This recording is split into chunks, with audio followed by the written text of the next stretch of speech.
What up, YouTube? Let's hear. Thanks again for visiting the channel. As always, I appreciate it. Today, we're going to be taking a look at this beautiful knife here. It looks like a good knife for Christmas, the coloration and everything. This is a company I've never heard of before. This is the Ohlone Butron. It's Ohlone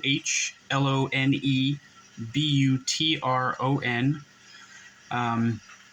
This is a premium model of knife. When I first saw this, I thought it might be like a CJRB or something like that, just judging by the way it looks.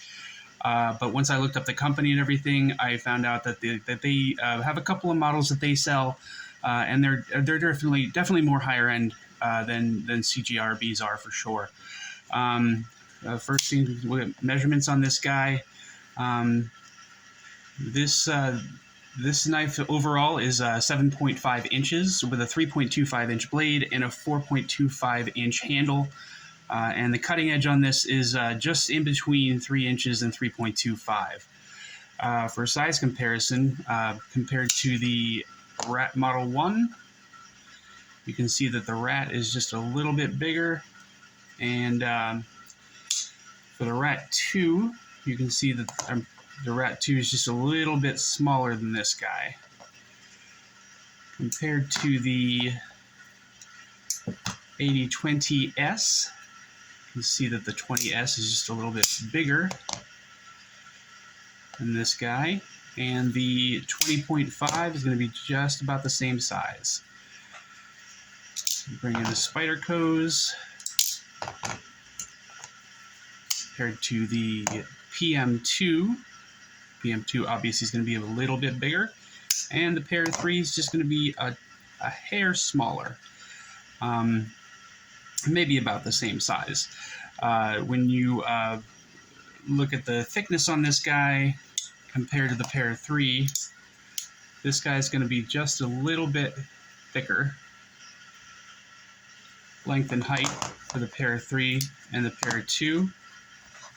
You can see that this is just a little bit smaller than both of them, but obviously, like I said, it's about the same size as the Para 3. For height, you'll notice that this is nowhere near as tall as the Para 3 is, so that's good. Get a weight on this guy. See if we're zeroed out here. Yeah, good. So this one is 3.8 ounces. I always like to try it twice. 3.8 ounces, so that's good. And the blade stock thickness looks like 125 thousandths on the blade stock. So that's pretty good.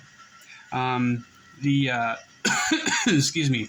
The hardware on this guy all the way around is going to be T8s. The pivot's T8, the body screws are T8s, and the pocket clip screw is a T8.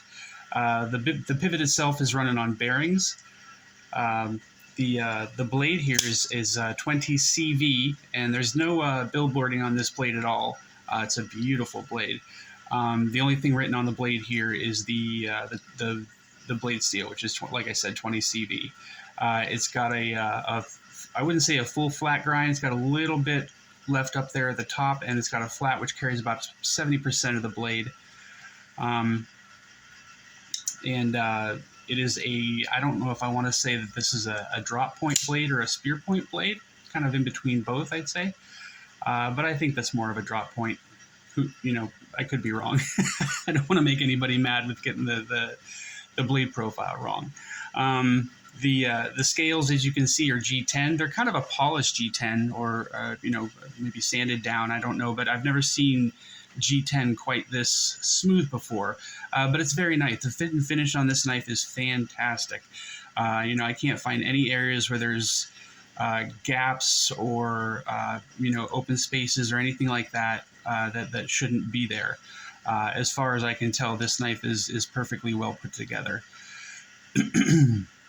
It is a DLC coated titanium bolster lock or subframe lock, whatever you want to call that, and it's got a backspacer that is also G10. believe this is a stonewash blade. The action is fantastic on this guy. The detent is perfect. It's not too strong. It's not too light. And the disengagement is pretty good. It's not drop shut. You can shake it shut, but it's not terrible. I've definitely seen worse disengagements before. The balance on this guy is a little further back than I like. It's just a little bit past the pivot. So it's right about there, which is a little far back, but that's okay. It doesn't really affect how the knife feels in your hand at all. You can get a full 4-finger grip on this guy, but for my hand, which is a little bigger, it kind of, my pinky gets a little close to the back of the knife here, but that's not something that's going to affect the use. This isn't something that you'll be using for hard use or anything like that. So that shouldn't affect it too much. I'd say that this is a medium to a full-size knife at 7.5 inches. For somebody with a smaller hand, that's going to be perfect for everybody who has smaller hands. As I said, the locking mechanism is a bolster or subframe lock.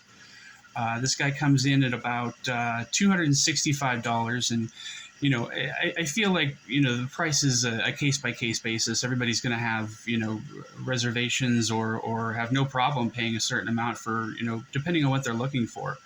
Like I said here, you've got G10 with titanium and a 20 CV blade, so that you can't just reduce the cost of a knife down to the materials that are used to put it together. This guy currently is unavailable, but I'm sure that they will be coming out with more stock here shortly in the future. I'm sorry, the clip on this guy, it's got a milled titanium pocket clip as well, which looks a little bit small, but it works. It goes in and out of the pocket very easily. There's no duckbill or anything like that. It just kind of swoops up and it stops there, so that shouldn't cause any problems for anybody. Like I said, it's easy in and out of the pocket. The action's really good. It's easy to use, and this is definitely a slicer with that blade stock thickness being so thin and having that flat grind there. This is definitely a good slicer. Like I said, I wouldn't be using this to try to break down triple layer cardboard or anything like that. just too small of a knife for me to be comfortable using it for something like that. But everybody uses their knives differently, so that's all up to you. But as far as, like I said, as far as not ever hearing from this company before, this is a really nice knife. I was really surprised at how well put together this was, at how good the action is, and just how comfortable it is to use. So I would definitely recommend this knife for anybody who's interested in buying it.